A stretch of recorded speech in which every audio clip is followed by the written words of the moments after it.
अस्सलाम वालेकुम नाजरीन। Learn online with Faizan Khan में आप सभी का इस्तकबाल है। आज हमारे साथ मौजूद हैं मोटिवेशनल स्पीकर बरकत अली। सामीन, आपसे बस इतनी सी गुजारिश है कि हमारे इस प्रोग्राम को लाइक, शेयर और सब्सक्राइब करना ना भूलें। साथ ही बेल आइकन ज़रूर दबाएं जिससे अपलोड होने वाली हर वीडियो आप तक फ़ौरन पहुंच सके। बेहद शुक्रिया। बात रहती है प्रॉब्लम्स की, मसाइल की, समस्याओं की। क्या ख्याल है? बोलना तो बहुत आसान है। समस्याएं, प्रॉब्लम, मसाइल, ये तो हकीकत है भाई। अब कितने लोगों के चेहरे में देखो मसाइल का नाम सुनकर के ही मसला बढ़ गया। होना चाहिए मसाइल, प्रॉब्लम, समस्याएं ये जिंदा लोगों के लिए होती हैं, याद रखिएगा। मसाइल, प्रॉब्लम, समस्याएं, मुश्किलें ये जिंदा लोगों के लिए होती हैं, वरना याद रखिए मुर्दों के लिए तो लोग रास्ता खाली कराते हैं। समझ रहे हैं? मुर्दों के लिए लोग रास्ता खाली करते कराते हैं। रास्ता रोका जाता तो किसका? जिंदों का। अगर आपका रास्ता रोका जा रहा है, अगर आपके सामने चैलेंजेस हैं, अगर आपके सामने प्रॉब्लम्स और मसाइल हैं, तो आपको खुश होना चाहिए कि आप जितना जिंदगी की जरूरत है भाई। जितना होने पर भी कोई पता नहीं पड़ रहा है कि कुछ गड़बड़ है। अरे आप जिंदा हैं, खुश रहिए कि आपके पास सामने मसाइल नहीं।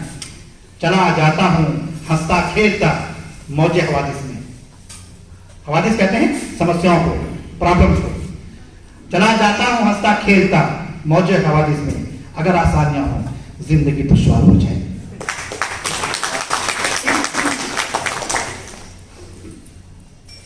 दोस्तों, जीत हर एक के मुकद्दर में है, किस्मत में है। लेकिन जीत के लिए क्या चाहिए? एक गोल चाहिए, एक एम चाहिए, एक टारगेट चाहिए। आप वो टारगेट सेट कर लीजिए और फिर आप अपना सफर शुरू करिए। पहली चीज आपको क्या चाहिए? क्या चाहिए साहब? टारगेट चाहिए। जिंदगी का गोल चाहिए। आपको लेना क्या है वो चीज तय होनी चाहिए। आज आप यहां बैठे हो तो आपको तय होना चाहिए कि आपको यहां से क्या लेकर के जाना है। एमपीएस ग्रुप से आप एमपीएस ग्रुप में आपको क्या लेना है, ये गोल आप तय करिए और फिर अपना सफर शुरू करिए।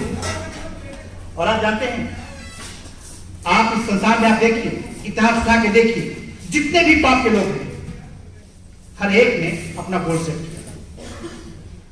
और गोल जितना बड़ा होता जाता है, प्रयास उसके लिए उसी एतबार से होती जाती है और आखिर में वो सब कुछ मिलता जो आप चाहते हैं। मिल्खा सिंह का नाम सुना आपने? सुना है ना? मिल्खा सिंह मतलब नींद के मैदान में इनका सबसे बड़ा इतिहास है ना, सोने में। क्या कर रहे जी? अरे तो बोलिए ना भाई, सही करिए मुझे। तो मुझे लगा आप सब लोग सो रहे हैं। मिल्खा सिंह दौड़ का वो घोड़ा जो घोड़े को भी पछाड़ दे, एक रिकॉर्ड उसने कायम किया। मालूम है मिल्खा सिंह सबसे पहले किस चीज के लिए दौड़ लगाया था? भाग मिल्खा भाग। किसने देखा? एक फिल्म है ना, भाग मिल्खा भाग। आप देखिए जरा, उसकी जो पहली दौड़ किसके लिए होती है? एक गिलास दूध के लिए, है ना, कि भाग के जल्दी जाएंगे तो हमको क्या है? दूध मिलेगा। जो रास्ते में गिर जाता है तो उसका तबियत दूध मिलेगा, फिर उनके पढ़ना शुरू करता है। तो पहली जो दौड़ थी किस बात के लिए थी? एक गिलास दूध के लिए। उसके बाद में आगे आप देखिए तो मिल्खा की दौड़ इंडियन जैकेट पहनने की थी, जिस पर इंडिया की मोहर लगी हो, टप्पा, ठीक है ना, वो जैकेट देखता था और उसको चाहिए, फिर उसके लिए उसने दौड़ना शुरू किया। लेकिन लास्ट में जब इतिहास उसने रच दिया, अपनी दुनिया को उसने दिखा दिया, तो पाकिस्तान में जब वो रेस जीत के आए थे मिल्खा सिंह, तब क्या था? बोल याद है उनका 45.9 जो उनके कैप्टन ने सेट किया था। कि वो टारगेट तय करना है जो आज तक दुनिया में किसी दौड़ में मैदान में नहीं जीता था। और मिल्खा सिंह जब वो बड़े टारगेट के लिए मामला हुआ तब मिल्खा सिंह और आज दुनिया मिल्खा सिंह को इस मैदान में याद रखती है। तो दोस्तों आप अपना गोल तो तय करिए। अब गोल तय करना है आपको, तो अगर मैं आप लोगों से पूछूं कि एमबीएस ग्रुप में आप हैं, जरा बताइए पिछले महीने पे आउट कितना था? आप यहां पर 1,000 कमाने आए हैं, 20,000 कमाने आए हैं, 50,000 कमाने आए हैं, 1 लाख कमाने आए हैं, कितना कमाने आता है? मेरे ख्याल से अगर किसी भी एसोसिएट के यहां पर 1 लाख से कम की अगर पे आउट है तो उस एसोसिएट के लिए तो कम, लेकिन मैं समझता हूं कि एमबीएस ग्रुप के लिए शर्म की बात जरूर है। ठीक है, अब जरा तय करिए। आप मुझसे मैं हाथ नहीं उठाऊंगा क्योंकि हम आप दूसरी हो जाएगी, लेकिन आप सब लोग अपने अपने गिरबान में छाप करके देखें, मतलब अपने पे आउट देखें कि पे आउट आपकी क्या थी। अगर आप 1 लाख तय कर लेंगे कि हमको 1 लाख रुपए पर मंथ लेना ही लेना है, उसके आगे जो हो जाए देखा जाएगा, तब आपकी दौड़ कैसी होनी चाहिए जी? कैसी होनी चाहिए? प्रोग्राम का टाइम कितने बजे तय था? आपकी दौड़ कैसी थी? कितने लोग टाइम से पहुंचे? मिनट याद करिए, कितने मिनट आप लेट हुए हैं? वो मिनट नहीं आपने कमाया है, उतने लाख आपने कमाया है। ये जब एक पहले से ऑलरेडी जो टारगेटेड था, तयशुदा था, ये प्रोग्राम इतने बजे होना है, आपको अनाउंस किया गया था, बताया गया था। अब अगर आप पहले से एक प्रोजेक्टेड टाइम पर अगर आप नहीं पहुंच सकते हैं तो सोचिए जो जिंदगी आपके सामने जो प्रॉब्लम खड़ी है। बेटा क्या कर रहे तुम लोग? हेलो, क्या हो रहा है? सोचिए कि अगर आप लोग अचानक जो जिंदगी आपके सामने जो समस्याएं खड़ी करने वाली है, आपकी दौड़ में जो बाधाएं खड़ी करने वाली है, तब आप कितने लेट होंगे? अगर आप लेट होंगे तो आपकी अपने प्यारे का सपना लेट हो जाएगा, आपकी बेटी का सपना लेट होगा, आपके अपने बेटे का सपना लेट होगा, आपके परिवार का सपना लेट होगा। अब जरा आप मुझे बताइए, आप उसे कितने लोग, जरा हाथ उठाइए जो अपने परिवार वालों के सपने को लेट करना चाह रहे हैं। हाथ उठाइए, कितने लोग हैं?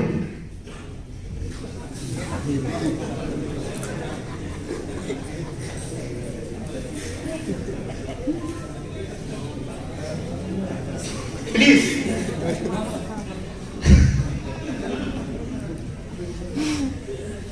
आप लोग रेडी रहिए, तैयार रहिए और अपने एक एक मिनट को कैलकुलेट करिए और टाइम सेट करके फिर आप अपना आगे बढ़िए। तो एक तो जीत के लिए आप गोल तय करिए और उसके बाद में फिर अपना म्यार, ठीक है, तय करके उसको आगे बढ़िए। तो दोस्तों, जब आप इस तरीके से आगे बढ़ेंगे, आप अपने आसपास को क्लाइमेट तैयार करेंगे, तो आप यकीन मान लीजिए कि आप कोई भी गोल हो आप उसको जीत सकते हैं। और अपने आप को आप इतना परिपक्व कर लीजिए। ब्रूस ली का एक सेंटेंस मुझे याद आता है। ब्रूस ली जानते हैं कौन है? ब्रूस ली के किक भी आपको याद होंगे, बहुत शानदार। ब्रूस ली कहता है कि अगर किसी आदमी को, अगर उसको 10,000 टाइप के किक मारना आता है, कितने? 10,000 टाइप के किक मारना आता है, तो मुझे उससे डर नहीं है, मैं उससे हार जाऊंगा नहीं हो सकता। लेकिन अगर कोई शख्स 10,000 किक की प्रैक्टिस करके आया है, तब मुझे उससे डर लगता है। सुनिएगा, 10,000 किक मारने के, 10,000 टाइप के किक मारने का अगर कोई फन जानता है, उससे मुझे डर नहीं लगता। डर किसे लगता है? जो 10,000 किक की प्रैक्टिस करके आता है, उससे डर लगता है। तो आप यकीन मान लीजिए कि आप जिस मैदान में हैं, अगर आप उसकी प्रैक्टिस बार-बार होगी, टाइम के पेंचर अगर आप बनेंगे, आपका बिजनेस प्लान आपको याद होगा, आप अपना टारगेट 100 बार याद होगा, तो आप यकीन मान लीजिए कि फिर लोग आपसे डरेंगे, आपको डरने की जरूरत नहीं पड़ेगी। मैं दोस्तों एक बात आपको कहना चाहूंगा।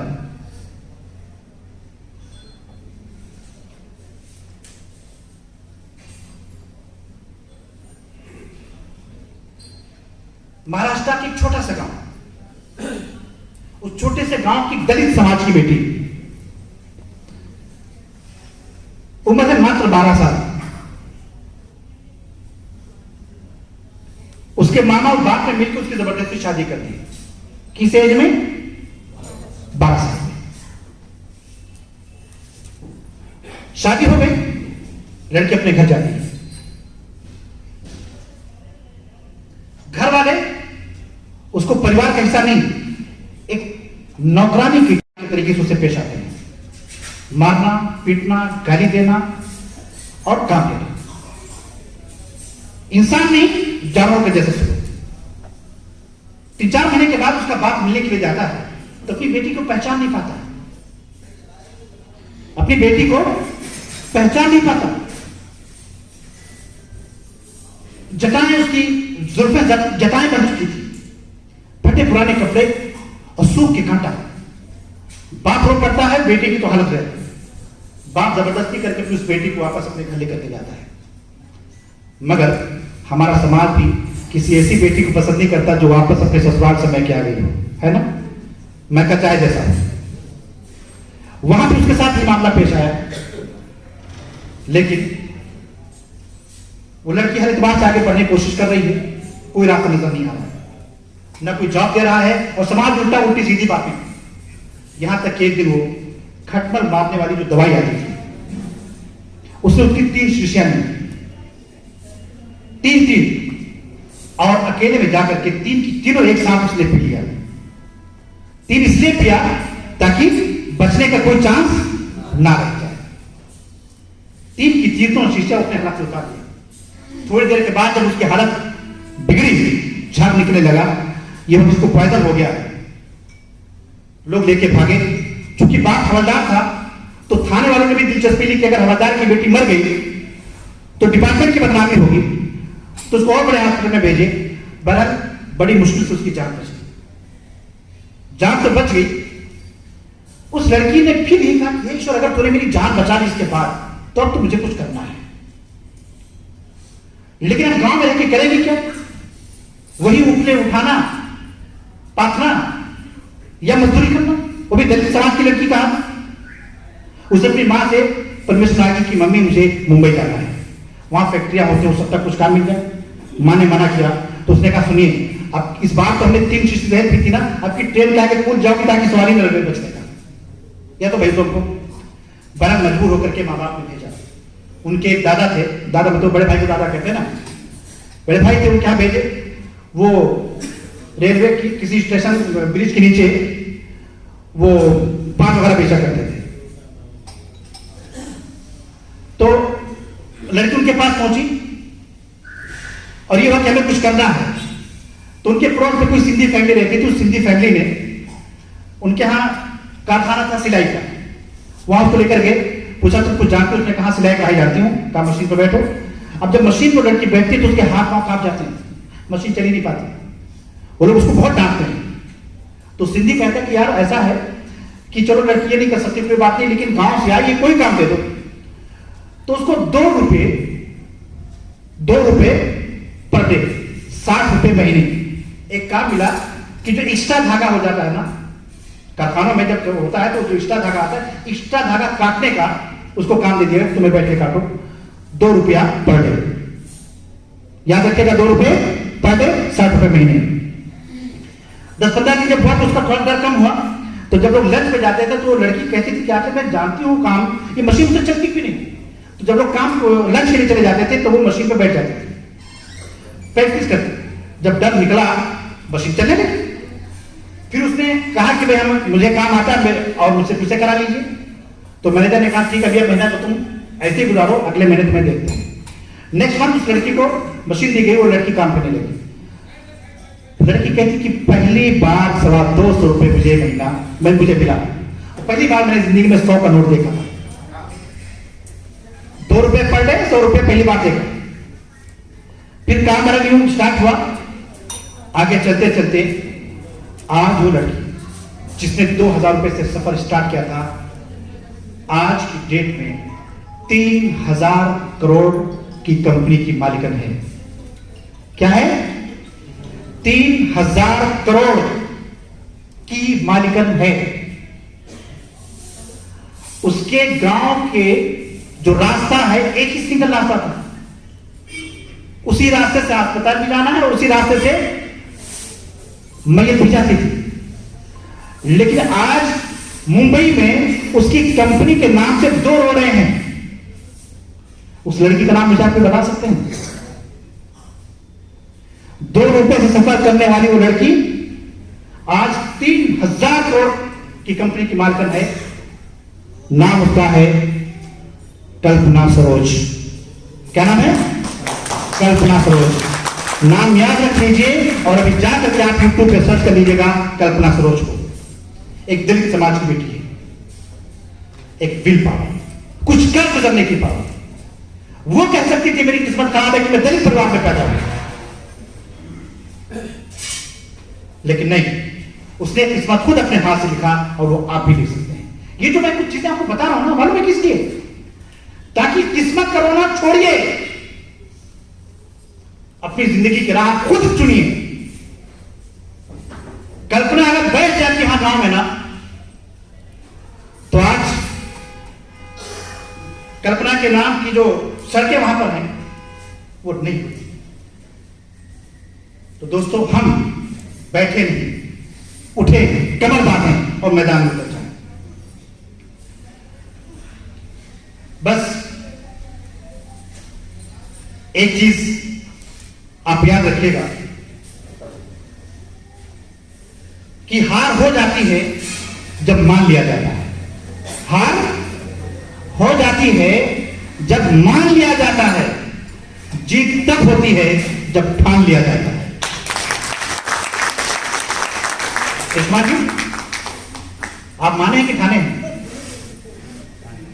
ठाने हैं। कितने लोगों ने सुना आपके ठान को? आपने सुना? अरे ठाना भी इतना ऐसे लोग कह रहे हैं कि ठाने में भी दम नहीं। ठाने ऐसा कि ठन ठन पूरी दुनिया सुने। ठीक है ना? कि हार हो जाती है जब मान लिया जाता है और जीत तब होती है जब ठान लिया जाता है। और आज आप यहां पर किस लिए आए हैं? ठानने के लिए आए हैं। तो दोस्तों, आप सब लोग लीडर हैं। लीडरों की कुछ क्वालिटी होती है।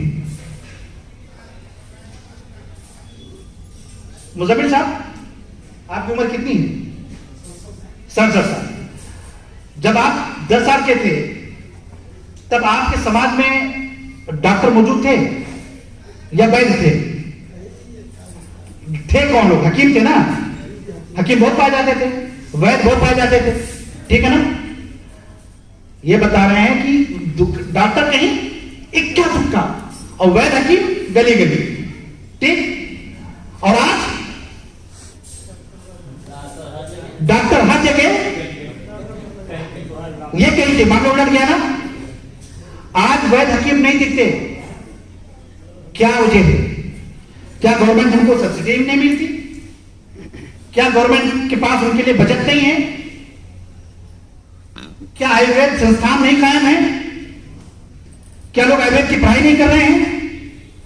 या हकीमों की हिम्मत फेल थी, उनकी पैथी में दम नहीं था? क्यों लोग गायब हो गए? क्यों ये पैथी मिटती जा रही है और क्यों मिट गई? दोस्तों, इसका सिर्फ एक जवाब है। हकीमों की सबसे बड़ी, वैद्यों की सबसे बड़ी कमजोरी क्या थी ना?